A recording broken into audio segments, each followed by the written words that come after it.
Hello and welcome to Serdd's Audio Fanfictions. I'm Serdd. Thanks for tuning in. In today's episode, we will be continuing on with Chapter 2 of Something Yet to Learn by Glitterbombshell. If you've missed any episodes or just want a refresher, please follow the links in the description below.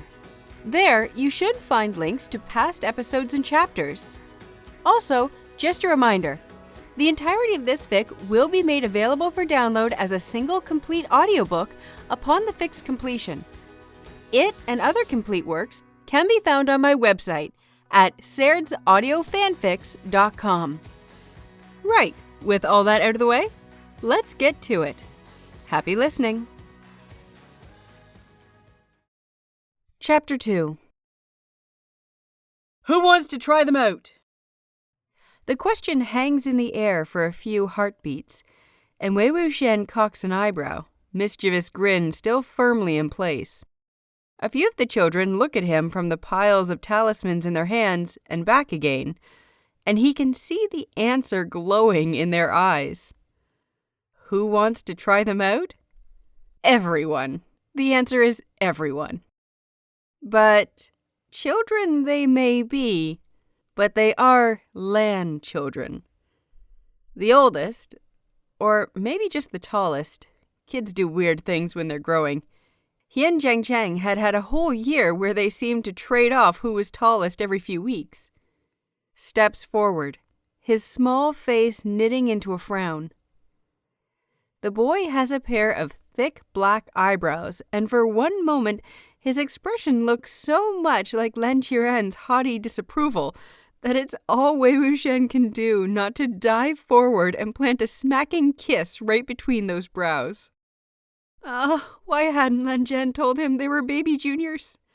Why hadn't they been introduced? He knows why, and a familiar curl of wistfulness whispers through him. The miniature Lan Qiren's mouth works soundlessly, before the boy seems to mentally throw up his hands. Here? He squeaks, and his expression turns even more delightful. He looks scandalized, like some maiden auntie happening upon a courting couple in a compromising position. Wei Wuxian bites back his laughter by sheer force of will and forces himself to look very serious. Of course not, he intones gravely. Setting off wind talismans in the library is forbidden. And sadly, it probably is, somewhere in those thousands and thousands of rules. Wei Wuxian holds the somber expression for another heartbeat, and then grins, wide and joyous. Besides, I've got something much more interesting in mind. Outside. The children all freeze. 9 identical expressions of sheer disbelief boring into him. The tallest, oldest? He's going with oldest. There's something in that little face that looks more mature than the others. Baby Junior looks torn, before shaking his head. Are you serious?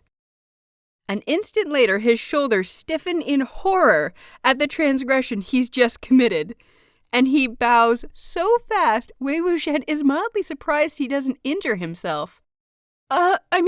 Forgive this disciple's impertinence. Wei Wuxian corrects gently, squatting down so he can look the boy in the face, even as low as he's bowed. And you're not being impertinent. Don't worry. He is, a little, but Wei Wuxian is fairly certain the heavens would strike him dead on the spot, again, were he ever to take someone to task for being impertinent. That would make Lan Qiren very sad. The boy straightens hesitantly, licking his lips and reaching up to tug on a small curl by his ear. Impertinent, Senior, he amends. Just, Teacher Lan said we were to copy. Are you sure he'd want us to go out and try them? Wei Wuxian is sure of the exact opposite, naturally. However, he does not miss the thread of hopeful excitement in the boy's voice. nor the way the other children were exchanging furtive, sparkling looks, tiny grins threatening at the corners of their mouths. They have been so good this afternoon. They deserve a little bit of fun. And if he himself wants to chase the warmth that had settled so sweetly in his heart at their eager questions, at the way they'd hung on his every word just a little longer, that was no one's business but his own.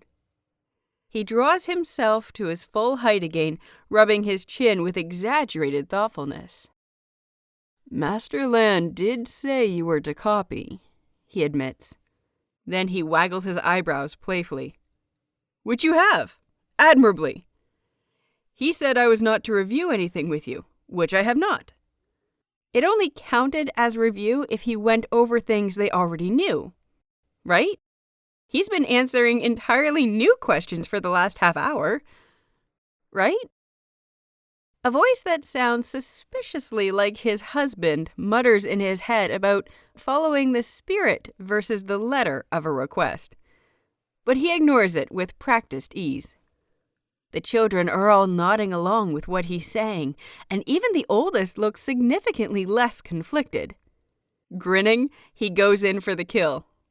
Metaphorically speaking, of course. And he said I was to watch you until someone came to collect you, which I shall.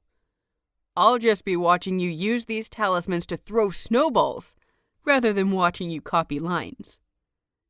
The tiniest Lan disciple, the one with the many gaps in his teeth and the most endearing dimples in his chin, straightens as though a lightning shock has raced through him, his bright brown eyes saucering.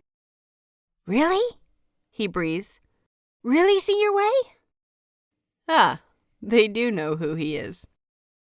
A ripple goes through the others, the Lan stoicism not quite trained into them yet. And Weiwushan is treated to the sight of a few more quicksilver grins. The air crackles with barely concealed excitement. Weiwushan taps the side of his nose and holds 3 fingers up, smiling brightly. On my honor, he says, but you all have to promise to listen to me and do exactly as I say. He straightens his spine and puts his hands on his hips, meeting each set of eyes seriously. Instantly, most of the little heads are bobbing up and down. We promise, Senior, the littlest one chirps. The holdouts, clearly the older ones in the group, including the boy with the curly hair, shift from foot to foot. They glance from him to the stacks of talismans in their hands, fretting silently. But, and Weiwushan cannot stress this enough, they are children. And their teacher, for the moment anyway, is offering them permission to go throw snowballs with magic paper. The holdouts fold like cheap cloth. In seconds, Weiwushan has 2 perfectly straight lines of Lan disciples in front of him, arranged from tallest to shortest. There's a murmur of very un-Lan-like chatter that quickly silences when he claps his hands together once. He turns back to the abandoned stack of his own notes and research to hide his delighted smirk. He thinks he might actually be more excited than the children.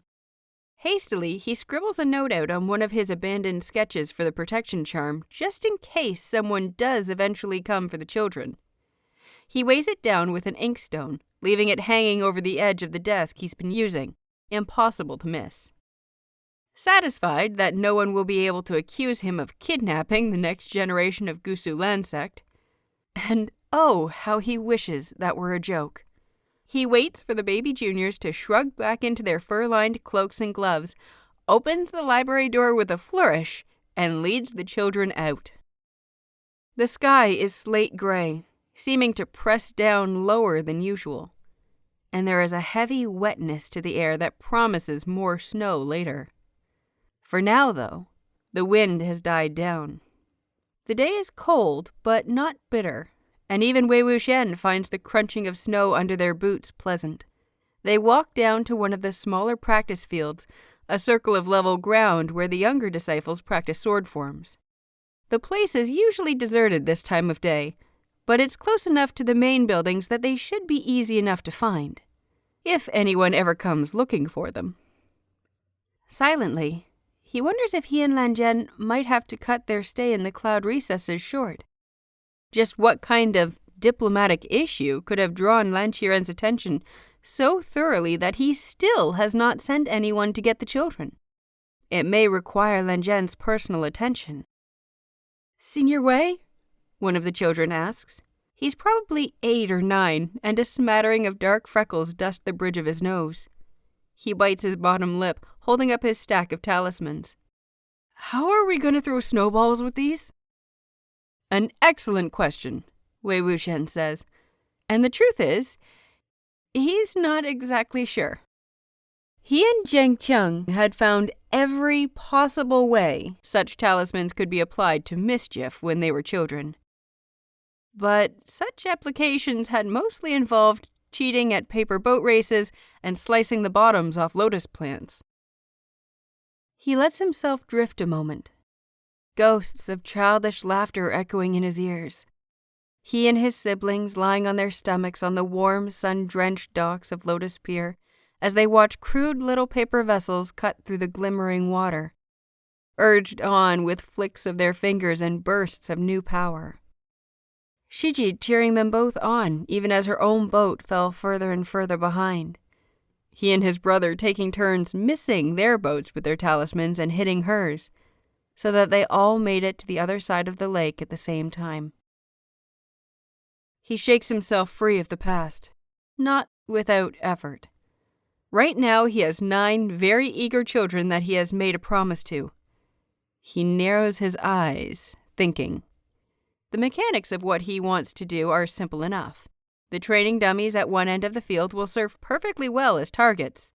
The hardest part will be getting the juniors to properly focus the energy of the talismans, a precise strike instead of just a wild gust of wind. "The first thing we need are snowballs," he announces with a resolute nod. He looks down at the thick blanket of white that covers the ground, lifting one foot and wiggling his toes until it falls off his boot in a wet clump. Looks like the snow is the perfect texture to stick together. Still, he shivers at the very thought of picking up any of this with his bare hands. He looks at the juniors and affects a dramatic pout. "Sadly, I've never had occasion to make such things growing up in Yunmeng. Won't you take pity on this poor, ignorant senior and show him the best method?" The children light up. There is not a mad scramble, per se, but there is certainly a very unlandisciple-like dash as they immediately set their papers down in the snow and start scooping it up by the handful. Weiwushan tucks his cold fingers up under his arms and listens very seriously as several chattering voices trip over themselves to explain to him the art of making snowballs. Some of them are more adept at it than others. The ones from branch families or smaller sects who had been adopted into the clan, he suspects. The ones who haven't spent all their lives in the quiet, ordered discipline of the cloud recesses. The smallest boy is the quickest of them all, and he darts to Wei Wuxian's side with every new snowball he creates, holding it up for inspection with more of those charming, dimpled, gap-toothed grins. In just a few minutes, there is a respectable pile of snowballs stacked up in front of them. Weiwuzhen claps appreciatively and nods to himself. "All right, next thing, we have to establish some rules." He imagines the expression Lan Qiren would make at hearing him say such a thing. He does not cackle like a mad crone. Barely. He crooks a finger at the freckle-faced Lan, beckoning him forward and reaching for his stack of talismans as he comes. This boy has the cleanest lines of all of them, the characters nice and even, the brushstrokes firm without being too dark. Textbook technique. "First thing," he says, "how many of you have actually formed a core already? Doesn't matter how strong." 4 of them raise their hands, the oldest of the bunch. Wei Wuxian nods to himself. "Excellent! Very impressive!" He takes one of the freckle-faced boy's talismans and pulls a worn nubbin of charcoal stick from one of his pockets. A couple of quick adjustments on the paper, and he tosses it out into the field stretching in front of their little group. The children jump as the talisman bursts into a gale of wind that rushes over the ground, splitting into 3 bursts and kicking up ditches in the snow. When the power dissipates, there are 3 deep, straight lines about 7 feet long dug into the snow in front of them, about 5 feet between each line. He winks at his assistant, then fixes all the juniors with his most serious expression. Everyone is to remain behind whatever line I tell them to at all times. Wind talismans aren't very powerful, but anything can be dangerous if you have enough power to make it so. It's very important that you all stand where I tell you to, in case I have to block one of them. I need to know where I can direct the energy safely. Yes? Wide-eyed, the children all nod their assent. Secondly, you're only to aim at the training targets. No throwing snowballs at each other. He wags a finger at them chidingly, and is again met with 9 little heads nodding gravely. A couple look like they're biting back giggles. He marks it as a victory. Now, he gestures them all closer, and the children cluster around him, the littlest ones actually jostling their peers to get a good spot. He crouches down in the center of them, holding out another of the freckle-faced boy's talismans, as well as one he selects from the mini Lan Qiren stack. See this character in the corner? He says, pointing to the nearly identical brushstrokes on each paper. This controls the force of the gusts you create. See how this one is darker than the other one?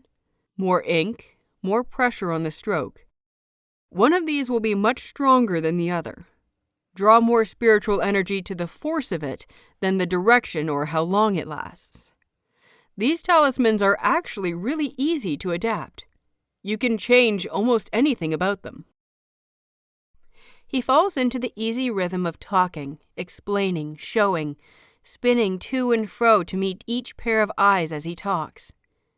He hands the talisman around and lets the juniors practice powering it up, sweeping the spiritual energy away with a snap of his fingers before it actually had the chance to fire the wind gust.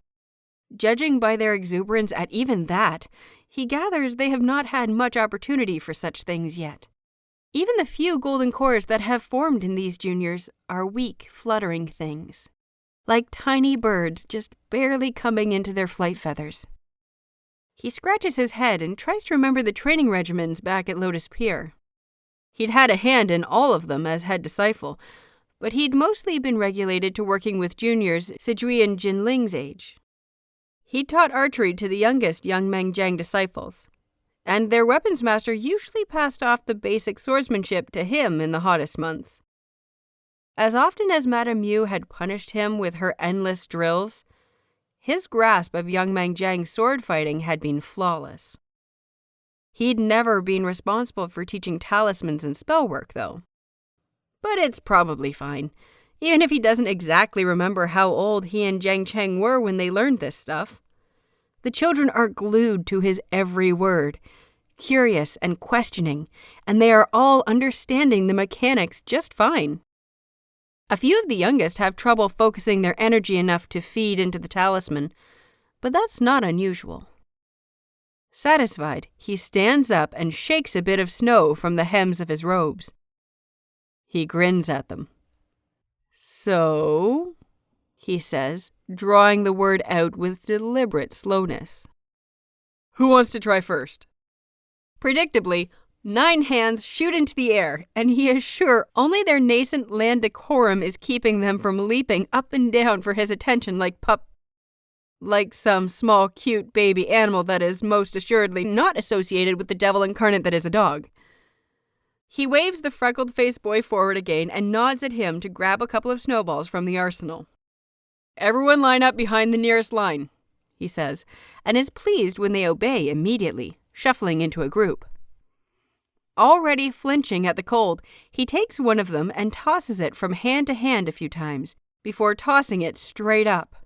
Not bothering with another paper talisman, he focuses his own spiritual energy as the ball falls back to earth, sketching the shape of his command in the air before flinging it against the snowball right before it hits the ground again. A burst of wind kicks up a small spray of snow, and the snowball arcs back up as though it's being struck with a stick, sailing towards the training dummies at the other end of the field. It smacks wetly against one of the targets, and one of the juniors cheers as though he's done something amazing. He doesn't have to look to know it's the smallest disciple. He takes up position behind the freckle-faced boy, laying a hand on his shoulder as he holds up one of the talismans. We're going to go one at a time at first. Whatever happens, as soon as you have your turn, you go back to the end of the line. It'll probably take you a few tries to get it right. I'm going to move some of you closer or farther away from the target. Here he indicates the 3 lines cut into the snow. Wherever I'm standing, I want everyone else behind the line behind me. Questions? The baby juniors shake their heads silently, and there is another not quite scramble to get into an orderly line. Weiwushan watches them a moment, then turns back to the freckle-faced disciple. He bends down and picks the other snowball up off the ground where the boy had dropped it. Ready? He asks and tosses the snowball high when the boy nods. The baby juniors are not good at this. Snowball after snowball splats back to earth while the children miss them again and again. Wind gusts kick up every which way but their intended direction. Though Weiwushan carefully keeps everyone out of the line of fire. Sprays of snow fly up and swirl in the air like miniature blizzards, and he has to redraw his boundary lines every 5 minutes. It's a delightful way to spend an afternoon. The children attack their task with the enthusiasm of the very young, and in any other place, Wei Wuxian knows the training field would be filled with shrieks of laughter. The juniors listen raptly to his instructions, preen under the praise he heaps on every try. Their cheeks redden and their eyes sparkle, and Wei Wuxian's face starts to ache a little at how hard he is smiling. It's been a while since he had this much unabashed fun. And slowly, the children find their footing. The wind gusts become less erratic. More of the snowballs are tossed back into the air, though nowhere near the training targets. The children band together to gather up their fallen ammunition, packing the snow back into spheres and adding more. The first time one of the juniors, the mini Lan Qiren, of course, manages to whack a snowball almost halfway to the targets, the others actually burst into applause, clapping their friend on the shoulder. Wei Wuxian wants to ruffle the boy's hair and pinch his cheeks, but settles for saluting him with a wide grin. The boy's flush of pleased surprise as he bows back is both adorable and hilarious. Now that one of them has managed it, the others double down on their efforts.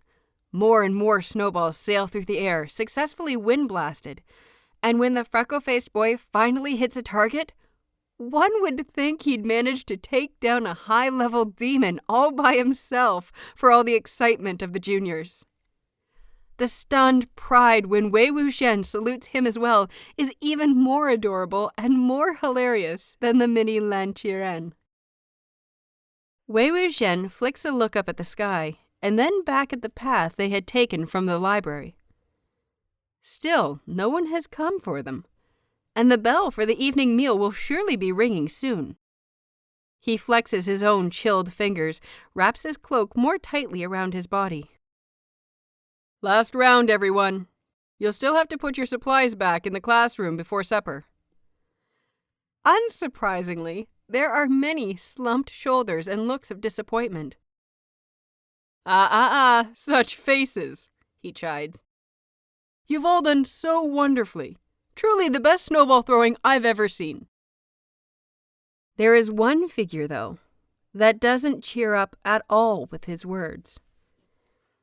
Wei Wuxian tilts his head slightly, his gaze zeroing in on the youngest disciple. The boy's eyes are downcast as he toys with the edge of his cloak, gnawing on his lip as though he's trying to keep from crying. The littlest junior has not even managed to fully power a talisman yet, his spiritual energy barely sputtering the direction he wants it to go. Wei Wuxian's own delight dims at the thoroughly disappointed look on the little boy's face. Not for the first time, he is almost viscerally reminded of his Ayun. Not the wonderful young man Shijui grew up to be, but the tiny child who had clung to his Zhengaga's leg and demanded stories every day and lullabies every night. Before he even realizes he is moving, he finds himself crouching down in front of the boy, ducking his head so he can look in his eyes. "Hey," he says gently, "there's no need to be sad.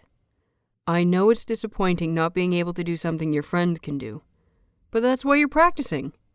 You have such good teachers here. Soon you'll be leaving us all in the dust, I'm sure." The boy's lips tilt into a tremulous smile, but he doesn't look like he really believes what Wei Wuxian is saying. The disciple with the freckles steps forward and hesitantly shifts his weight from foot to foot before grabbing the smallest junior's hand. "Lan Qiren tries really hard, Senior Wei," the boy says, squeezing his friend's hand encouragingly. "But he has a hard time focusing his energy. Teacher even has him stay after classes sometimes to recopy his notes so that he understands better. But nothing seems to work." The youngest disciple, Lan Qiren apparently, and Wei Wuxian thinks he'll be able to remember that name after all, looks sadder and sadder as his friend speaks, and Wei Wuxian decides that will absolutely not do. He squints at the boy consideringly, tapping his fingers against his thighs before he stands up again. "Lan Qiren, will you try something for me?" he asks, holding out his hand. The boy looks at him, startled, but after a few heartbeats, he trustingly takes Wei Wuxian's hand. He smiles and leads the boy a few steps away from the group, stopping by their discarded pile of snowballs. Wei Wuxian swallows against a rush of memory. Almost expects to hear Wen Qing's voice calling after him to make sure he buys everything on her list and have a yun back before dark. "I'm going to power the talisman with you this time, okay?" he says, his plan forming even as he speaks. Of course, he has no idea why Lan Qiren is having the kind of troubles the freckle-faced disciple talked about. He just has a suspicion, and an older memory than the laughing child in the burial mounds. Older and dimmer even than the sun-soaked docks and the paper boats. He lets go of the boy's hand and quietly guides his small fingers onto his own wrist, pressing them right up against one of his meridian points. Gently, so gently, he lets his own spiritual energy pulse against Lan Qiren's. "Feel that?" he asks. At the boy's confused nod, he smiles. The memory rises in his heart, little more than images of Uncle Jiang's kind smile, the warmth of his infinite patience. Wei Wuxian had been so frustrated, so far behind Jiang Chang and the others, years behind where he should be in his training. He could feel the energy inside him and couldn't get it to do what he wanted it to do. "Here, Shun. Feel that? I want you to just feel what I do. Don't try to power anything yourself," he says, reaching for a snowball. "Just concentrate on what the energy feels like." Smell of the water, sound of it lapping against the docks, and Uncle Jiang's big hand covering his, letting Wei Wuxian feel the pulse of his energy, what it was meant to feel like. He throws the snowball in the air and barely waits for it to start its descent before he lets the talisman flare and burst forth. He hears Lan Qiren's sharp intake of breath as the snowball arcs out towards the training targets. When he looks down, the boy is staring at his fingers, his eyes shining intensely. "Do that again," Lan Qiren breathes, forgetting his manners. Wei Wuxian grins at what he hears in the boy's voice, though. "Uncle, again? Please?" This time, he doesn't bother with the snowball, just lets his energy flow into the talisman and kicks up a gust of wind that swirls around them, blowing a cloud of snowflakes up into the air. Lan Qiren's eyes fall shut, as though he's listening to something. "Once more!" he gasps, and then seems to remember himself. His eyes snap open and he grabs at Wei Wuxian's sleeve with his free hand. "I'm sorry, please, Senior Wei? One more time?" Wei Wuxian cannot resist chucking the boy under the chin with a fond smile. "As many times as you need, Eshin," he says, the endearment slipping out. "Of course, Eshin. As many times as you need." Once more he fires a talisman. Once more he watches something like understanding pass over Lan Qiren's small face. That's what, the boy whispers to himself. As the wind dies down for a third time, Lan Qiren lets go, and he takes the talisman Wei Wuxian holds out to him. When the little boy nods, Wei Wuxian tosses a final snowball into the air. Lan Qiren's eyes follow it, and Wei Wuxian swears he hears the entire rest of the class take a collective breath. As it starts to fall to the ground again, Lan Qiren's hand snaps out and the talisman actually flares, a perfectly aimed gust of wind shooting out and smacking square into the snowball. Wei Wuxian laughs out loud and claps joyfully as the snowball is flung, sailing in a perfect arc farther and faster out into the training field than almost all of the others. It hits one of the training targets dead center, and Lan Qiren's whole spine seems to straighten at the wet smack of it. There is no hint of even nascent land decorum. The other juniors burst into cheers. "Wonderful! Magnificent! Well done, Lan Qiren! Well done!" Weiwushan crows, clapping his hands on the boy's shoulder and patting them proudly. He is very nearly bowled over when the child suddenly lurches forward, wrapping his small arms around Weiwushan's waist and burying his face in his stomach. Before Weiwushan can react, Lan Qiren is already stepping back, ducking his head shyly as he wipes his sleeve against his eyes that have a suspicious shine. "I'm sorry," he whispers. "We're not supposed to have outbursts. Thank you, Senior Wei. Thank you very much." The ecstatic grin on Wei Wuxian's face mellows to something sweeter as the rest of the baby juniors crowd around Lan Qiren, congratulating him. "You're very welcome," he says.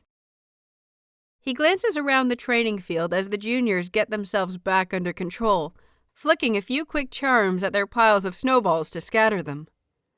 The clouds are even heavier now, the promise of snow growing by the minute. But he probably shouldn't advertise what they've been doing all afternoon. Not that he's going to try and get the children to hide it or anything. Even if there weren't about 100 rules dealing with lying and secrets in the cloud recesses, he's not going to ask children to be dishonest on his behalf. Besides, as long as he has Lan Qiren to hide behind, it might be amusing to see Lan Qiren's reaction when he realizes what's been going on. As he turns to gather the students back into their perfect land lines to go get ready for supper, he realizes he's about to get part of his wish.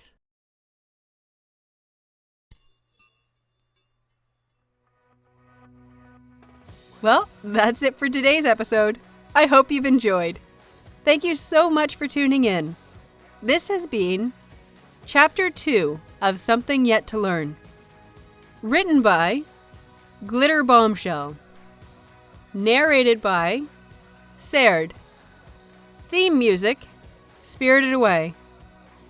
Once again, I hope you've enjoyed this as much as I have reading it. Please tune in again next time for Chapter 3. Until then, happy listening!